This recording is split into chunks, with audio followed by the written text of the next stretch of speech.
سلام البنات، ان شاء الله كامل تكونوا بخير وعلى خير وبصحة جيدة ان شاء الله.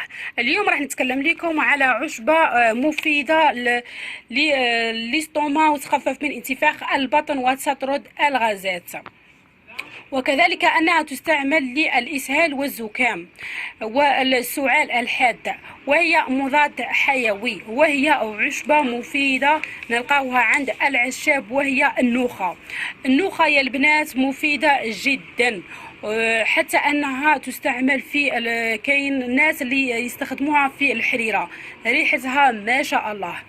وكاين اللي ما يفرقوش بين الخزامه والنوخه. النوخه ماشي هي الخزامه، كاين كل وحده فيهم وطريقه نتاع الاستخدام نتاعها.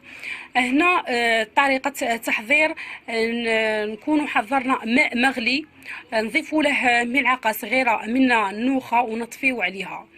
هنا نزيدوا عليها نصف ليمونه، ونزيدوا كذلك عسل، مغرف صغيره نتاع عسل. من الافضل اذا كان متواجد عندك عسل النحل من الاحسن.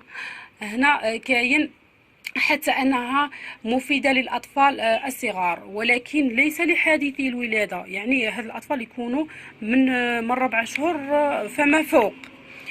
هنا نديروا كمية صغيرة من النوخة والقليل من الكمون والقليل من زريعة البسباس. هنا تفيد الأطفال في الغازات والإسهال، راح تخفف لهم الآلام. وكذا مفيدة للحمى نديروها على شكل تيزان، نسخنوا الماء نتاعنا ونضيفوا له النوخة، كمية من النوخة. هنا النوخة أنا عندي جديدة، وكانت شريتها خضراء ويبستها عندي في الدار. هكا تجي على شكل عروق، يعني على شكل كيما القصبر، هكا تجي هكا.